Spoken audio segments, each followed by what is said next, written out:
E se eu te dissesse que uma organização que lucra, sei lá, 6 milhões de reais por ano pode estar neste exato momento a 90 dias da falência? Parece um quebra-cabeça, né? A gente se acostumou a pensar que lucro é o placar final do sucesso. Mas a realidade é bem mais complexa. A grande questão não é só quanto dinheiro uma empresa gera, mas como ela administra, como ela se estrutura para o inesperado. Hoje, a nossa missão é justamente mergulhar nos fundamentos que tornam uma organização não apenas lucrativa, mas financeiramente inquebrável. E para isso, vamos desmontar e analisar 3 pilares que sustentam essa resiliência. Primeiro, liquidez, que é basicamente o oxigênio da operação. Segundo, a estrutura de capital, que é aquele balanço delicado entre risco e crescimento. E por fim, a governança, que são as regras do jogo, né? As grades que garantem a integridade e evitam desastres. Você tem toda a razão, e eu diria que vai até além. Focar só no lucro é como dirigir olhando apenas pelo retrovisor. Você vê o caminho que já percorreu, sabe? A saúde financeira, esses 3 pilares, é sobre olhar para o para-brisa. É ter um mapa para a estrada à frente, com todas as suas curvas, buracos e tempestades inesperadas. A verdadeira sustentabilidade está na preparação para o futuro, não só na celebração do passado. Perfeito. Então vamos começar por esse enigma. A empresa de 6 milhões de lucro que não consegue pagar os salários em dezembro. Como que isso é possível na prática? Onde é que o dinheiro some? Ele não some, ele fica preso. Nesse caso, o problema é o ciclo financeiro. A empresa vende muito, o que gera o lucro no papel, né, no regime de competência, mas ela dá um prazo de 75 dias para os clientes pagarem. Enquanto isso, a folha de pagamento, os impostos, os fornecedores, tudo isso vence a cada 30 dias. O que acontece é um descasamento assim brutal. O dinheiro existe, mas está no bolso do cliente, não no caixa da empresa. Nossa, é a diferença clássica entre ter dinheiro e ter o direito a receber o dinheiro. E quando as contas chegam, você não pode pagar com direito a receber. Exatamente. Por isso a analogia do oxigênio é tão poderosa. Uma empresa pode ser um atleta de ponta, forte, musculoso, que é o lucro, mas se você cortar o oxigênio, o caixa, ela desmaia em minutos. O caixa é o que paga as contas hoje, amanhã e semana que vem. Sem ele, a operação simplesmente para. É impressionante como uma empresa pode estar cega a esse ponto. O que impede uma liderança de ver essa crise de caixa chegando? É falta de ferramenta?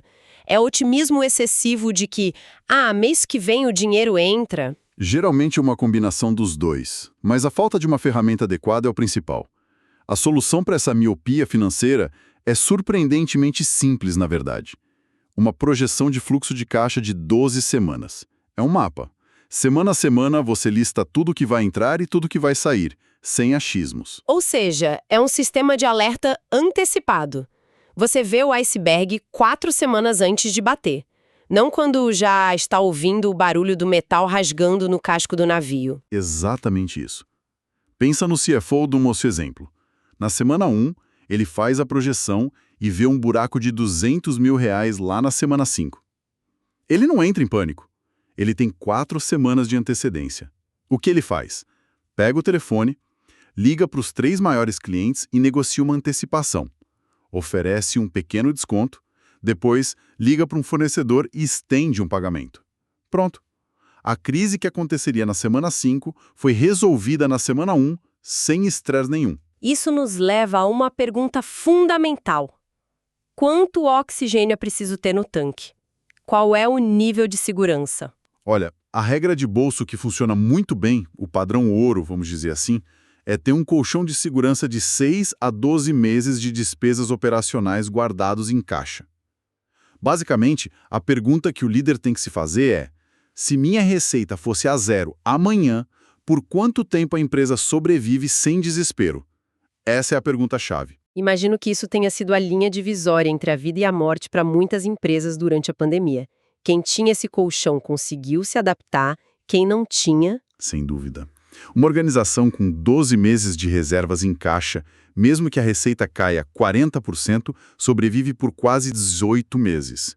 Isso dá tempo para renegociar, cortar custos, pivotar o modelo de negócio com calma e estratégia. Agora, uma empresa com 2 meses de reserva vive em pânico constante. Qualquer soluço na economia vira uma crise existencial. Não é gestão, é sobrevivência. E para quem gosta de ter um número piscando no painel de controle, existe um indicador mais técnico para isso? A tal da liquidez corrente, certo? Exato, é um cálculo simples. Você divide tudo que tem para receber no curto prazo por tudo que tem para pagar no curto prazo. O ideal é que esse número seja maior que 1,5. E isso significa que, para cada R$ 1 de dívida que vence logo, você tem R$ 1,50 para entrar. É uma margem de segurança de 50%. Certo, a empresa está respirando, tem caixa. Mas isso me faz pensar, de onde veio esse dinheiro todo para construir um negócio? Porque nem todo dinheiro é igual, certo? O dinheiro de um empréstimo no banco tem um peso, um risco completamente diferente do dinheiro que um sócio coloca no negócio. Perfeita transição. Esse é o coração do segundo pilar, a estrutura de capital. É a escolha entre usar capital de terceiros, que é a dívida, ou capital próprio, que é o patrimônio dos sócios. E essa decisão define o nível de risco e a vulnerabilidade da empresa. A métrica para medir isso é a alavancagem, dívida total dividida pelo patrimônio líquido. Qual é o limite de velocidade seguro para essa alavancagem? O ideal é ficar abaixo de 2,0. Ou seja, no máximo R$ 2 de dívida para cada R$ 1 de patrimônio dos sócios. Quando você passa disso, o risco dispara. Imagina uma empresa com alavancagem de 3,0. Uma pequena queda de 25% na receita pode ser suficiente para zerar o lucro e a empresa não ter mais como pagar os juros da dívida. Aí o gerente do banco começa a ligar todos os dias. O risco de execução da dívida vira real. Espera aí. Essa decisão entre pegar dívida ou trazer um sócio para um projeto de expansão parece ser um daqueles momentos que definem o futuro de uma empresa. Imagino que não exista uma resposta simples de certo ou errado, ou existe um modelo mental que ajuda a decidir? Existe um framework muito claro. Pensa assim, ao pegar dívida, você está fazendo uma aposta 100% em você mesma. Se o projeto de expansão for um sucesso estrondoso, todo o lucro é seu e dos sócios atuais. Você não dilui a propriedade, entende? O problema é que você cria uma obrigação fixa, um boleto de juros que chega todo mês, faça chuva ou faça sol. Se o projeto der errado, essa obrigação pode quebrar a empresa. E a alternativa? Trazer um sócio. Ao trazer um sócio e usar o capital dele, você está essencialmente comprando um seguro. Você abre mão de uma fatia do bolo, dilui sua participação, mas em troca você não cria uma obrigação fixa. Se o projeto não decolar, não tem juros para pagar. O prejuízo é dividido. Então, no fundo, a decisão é um termômetro do seu próprio nível de confiança no sucesso do projeto? Exatamente. Se a sua confiança é altíssima, digamos acima de 80%, a dívida pode ser mais atraente para maximizar o retorno. Se a confiança é média ou baixa, abaixo de 70%, trazer um sócio é a jogada mais prudente para mitigar o risco de um fracasso catastrófico. Beleza, os números fecham, a estratégia de capital está clara, mas, no fim do dia, quem aperta os botões, quem faz os pagamentos, quem negocia, são pessoas. E pessoas, bem, às vezes cometem erros, ou pior, agem de má fé. Como uma organização se protege do fator humano? E chegamos ao terceiro pilar, talvez o mais subestimado, a governança. O princípio fundamental aqui é uma coisa chamada segregação de funções. A regra de ouro é muito simples e poderosa. A pessoa que aprova um pagamento não pode ser a mesma pessoa que executa o pagamento no sistema do banco, que, por sua vez, não pode ser a mesma pessoa que confere se tudo bateu no final do mês. Isso parece fazer todo sentido em uma grande corporação com centenas de funcionários. Mas e numa empresa pequena, com uma equipe de 5 pessoas no financeiro? Isso é viável? É um desafio, mas é absolutamente crucial. Mesmo com uma equipe enxuta, você pode e deve dividir as etapas. O gestor da área solicita, a dona da empresa aprova, o assistente financeiro executa e o contador externo concilia. O ponto-chave é que nenhuma pessoa sozinha controle o processo do início ao fim. é criar um sistema de freios e contrapesos. E a falta disso pode abrir uma porta para um estrago gigantesco, né?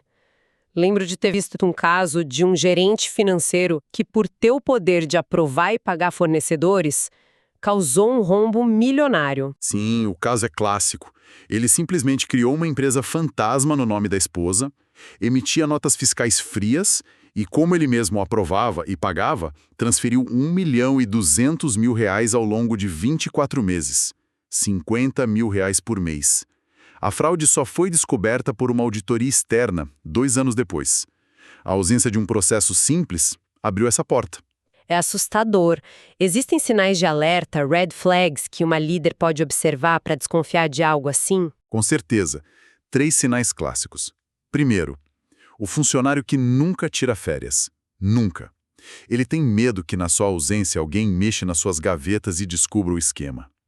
Segundo, um padrão de vida visivelmente incompatível com o salário. Carros de luxo, viagens internacionais constantes. E terceiro, um sinal mais técnico. Pagamentos frequentes de valores redondos, como R$ 10.000 ou R$ 25.000 para o mesmo fornecedor. Pagamentos reais raramente são redondos. Eles têm centavos, impostos. Valores exatos podem ser um indício de fraude. Ok. Liquidez, estrutura de capital, governança. Vimos os 3 pilares de forma separada. Mas e na vida real? É possível pegar uma empresa que está reprovada nesses 3 quesitos e virar o jogo completamente? Totalmente. E a transformação é impressionante. Vamos analisar um caso real de uma jornada de 36 meses. No ponto de partida, no mês 0, a empresa estava à beira do abismo. Liquidez corrente em 0,85, ou seja, para cada R$ 1 de dívida, só tinha 85 centavos para receber. Alavancagem 3,2, um nível altíssimo de endividamento. E os controles internos eram praticamente inexistentes. Ou seja, uma bomba relógio. Estava há quantos dias de uma crise de caixa? Há 90 dias. Uma contagem regressiva para o desastre. A primeira fase, que durou 12 meses, foi de pura estabilização. Foco total em estancar a sangria, ações de emergência, força-tarefa para reduzir o prazo de recebimento de 62 para 45 dias, renegociação com fornecedores e implementação dos controles de pagamento mais básicos. Só com isso, a margem de lucro líquido já saltou de 3,2% para 9,1%. Impressionante! A casa parou de pegar fogo? E depois? A segunda fase, do mês 12 ao 24, foi de consolidação. Com o caixa estabilizado, o foco mudou para fortalecer a estrutura. Todo o lucro extra gerado foi usado para pagar dívidas. A alavancagem caiu de 2,6 para 1,8, entrando na zona de segurança. E, por fim, a terceira fase, até o mês 36, foi a busca pela excelência, otimização fina. Acumular caixa até atingir 11 meses de reservas, reduzir a alavancagem ainda mais, para 1,3, e implementar 100% dos controles de governança. E o resultado final dessa maratona de 36 meses? Qual foi o impacto disso tudo? A margem líquida foi de 3,2% para 12,8%, quase quadruplicou. A distribuição de lucros para os sócios aumentou em 340% de 500 mil para 2,2 milhões de reais por ano. E o mais importante, o risco de a empresa quebrar numa próxima crise caiu de 80% para menos de 10%. O que mais me choca é o retorno sobre o investimento nisso. Quanto custou essa consultoria e a implementação dos controles? O investimento total foi de R$ 420 mil ao longo dos 36 meses. O retorno financeiro direto, em aumento de lucro e valor da empresa, foi de 12,5 milhões. Isso dá um ROI de quase 30 vezes. Para cada real investido em organizar a casa, voltaram 30. Fica muito claro que investir em saúde financeira não é um custo. É, talvez, o investimento mais lucrativo que uma organização pode fazer. Recapitulando essa jornada, o que fica para mim é que a saúde financeira é uma mudança de mentalidade. É parar de olhar só para o placar do lucro e começar a cuidar da saúde dos atletas, da estratégia do time e das regras do campo. É a diferença entre um time que ganha um jogo e uma dinastia que ganha campeonatos por décadas. Perfeito. E isso me leva a uma reflexão final. Muitas lideranças passam o dia se perguntando: como podemos aumentar o lucro no próximo trimestre? É uma pergunta válida, mas é tática, é de curto prazo. A pergunta verdadeiramente poderosa, a pergunta estratégica, talvez seja outra. A estrutura que estamos construindo hoje garante que nossa organização possa prosperar por décadas, independentemente das crises que, com certeza, virão. A primeira pergunta constrói o resultado do próximo trimestre. A segunda constrói um legado.